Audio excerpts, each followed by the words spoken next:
And so yeah, we're back. So those were a couple of the items that I bought for the show itself, and as well as the hat and stuff. So as usual, this was the second date of the 30th anniversary Joshua Tree show, of the tour that they've been doing in celebration of their fifth album, the release of the Joshua Tree. Of course, this album catapulted the group into mega superstardom success in the late 80s, and it made them mega stars, whereas previous albums, they have been everything from an underground post-punk band to rising amongst the ranks in building their audience and in building their sound, up until the release of Joshua Tree. But I've talked about that numerous times already, and I don't have that much time, so I'm just going to talk about the show itself.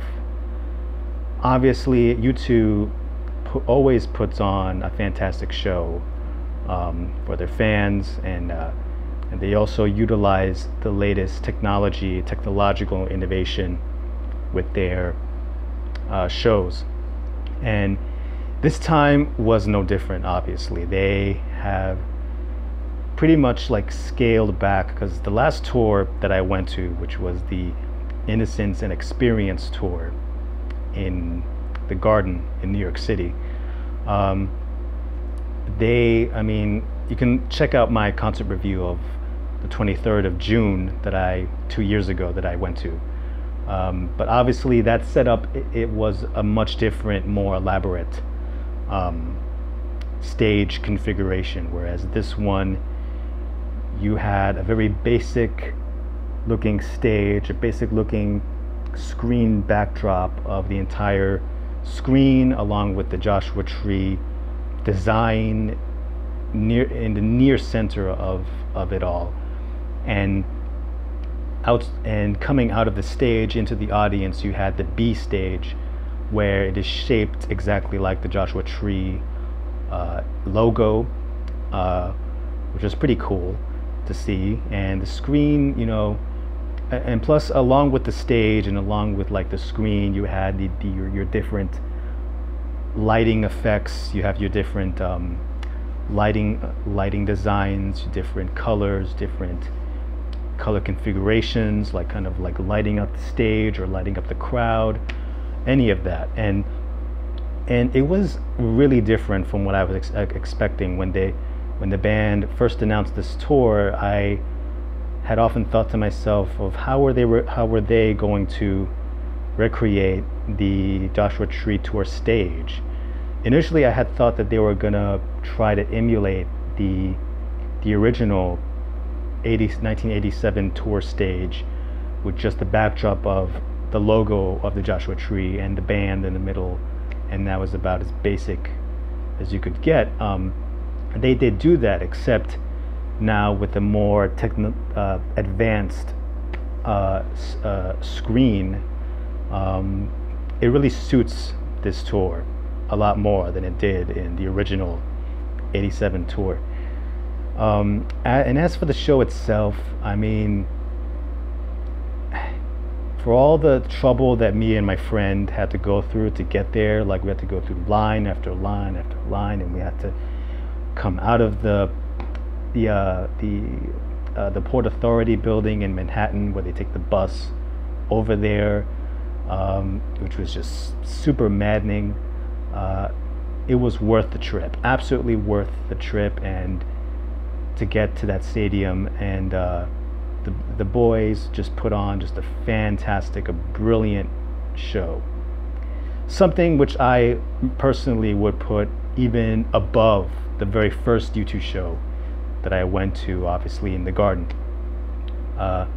Because in the Garden, and I talk about this in the episode, but a lot of people were just too embellished in their phones and too embellished in, texting, and either some of them were drunk or they mostly stood still for the most part. There wasn't so much movement going on anywhere. They were just like packed of sardines.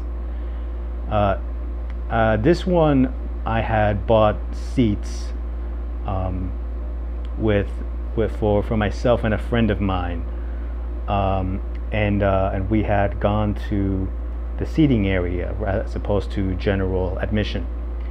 But this time around, when I looked around everywhere, I mean, it could have been it was likely different in the general admission, but in the seating area, everyone was just up on their feet. They were clapping, they were dancing, they were singing every single word to all the songs, or at least most of the songs. Some I even saw some couples hugging each other. I saw like fathers with their parents. I mean, there was this one dad who was sitting in front of me with his kid, and I think it could have been no more like 5 or 6, and he was the kid was sleeping throughout the whole show, like it was as if the whole show kind of bored him. But I mean, he's a kid, so what can you expect?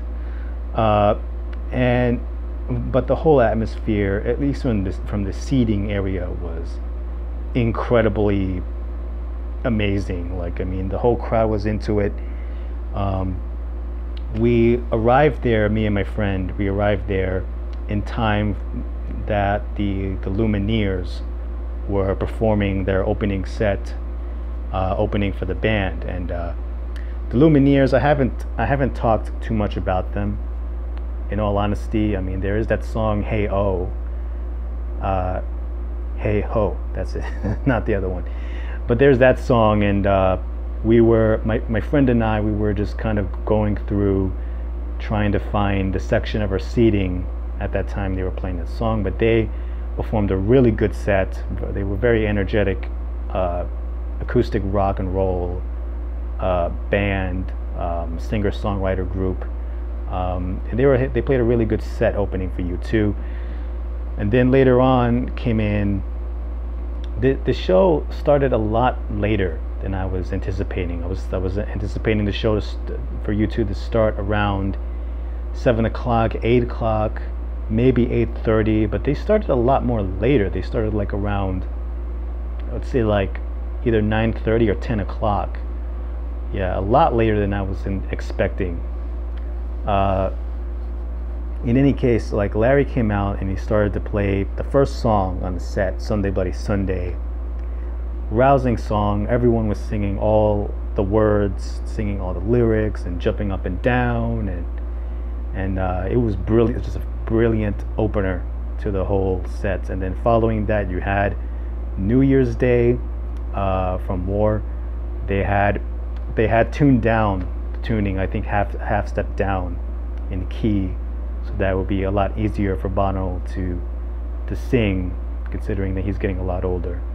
But it was fantastic, brilliant. Like, and I saw when I was looking down towards the general admission, I saw like this like old guy, like he had like a strung with a hat on his back, and he was just like dancing the whole way, just really getting into it, and it was pretty awesome to see. I saw people jump around, and the cool part of this rendition is that Bono and the band, they performed the original verse, the outro verse of "Remember the Time Is Right," and also "This is the golden age, and gold is the reason that wars are waged." Not the exact right lyrics, but they're close enough. They performed those bits, and it was amazing to hear. Like, it was fantastic. Like, I was there, and my friend was there to witness it. And it was odd, considering how I really wanted to always hear those two verses for the longest time, ever since I first got into their music, like almost a decade ago, and it was awesome to hear. And Bad, they performed Bad next, which was amazing. And the really cool thing, they held up there were smartphone lighters, flashlight setting in the air, and I did too, as well as my friend. It was amazing. As brilliant as the song Bad is. And And then following that, you had Pride in the Name of Love. As usual, a rousing kind of song, you know, like it's a classic at this point, and it's just brilliant. You know, I can't bring to the table anything more.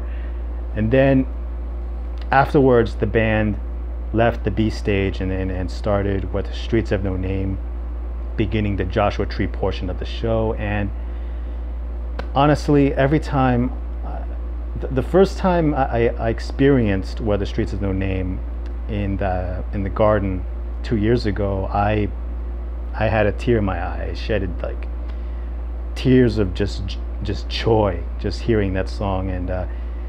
And this time around was no different, except I cried a little bit more.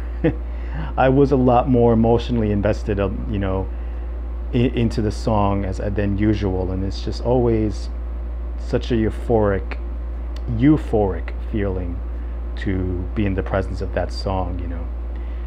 And as the usual Joshua Tree album sequence, you know, it followed that according to the sequence. So following Streets, you had Still Haven't Found. They performed it in the band arrangement thing, and exactly like the album, exactly like the record, which I found surprising. And then you had With or Without You. Again, brilliantly performed, fantastic. You know, the infinite delay. I thought the Edge was gonna go on to that solo thing that he did on Washington DC during Zoo TV. Kind of disappointed that he didn't do that, but fantastic performance nonetheless. Bullet the Blue Sky. Edge just ripped the heck out of that guitar. He ripped the heck out of that song. Just menacing song, and just brilliant, fantastic song. And the passion that goes in that song, as usual, too. It's brilliant, fantastic. Running to Stand Still was just beautifully executed. It was just everything of the whole show was of that performance was just brilliant, spot on. And it took me back to when I first bought the DVD of the Vertigo tour in Chicago. I was reminded of that performance there, and it was awesome to hear. Following that, you had Red Hill Mining Town. Now this was this was a treat. The longest time I've always wanted to hear this song. And oh, by the way, my space on my phone is about to run out of space, so I'm going to upload this video first, and then I'll split these into 2 parts, and then I'll combine them into 1 video. So I'm just going to let you guys know that. Anyways, Red Hill Mining Town was just so brilliant. It was so awesome. I mean, it was different because this time around they had in the screen, they had a horn section of people playing horns and trumpets and tubas in tune to the song, and no guitar, which was a bit of a drag. But the rest of the band, Edge played piano while the rest of the band contributed usually, and it was amazing, man. It was just witnessing that song was just a blast. One moment.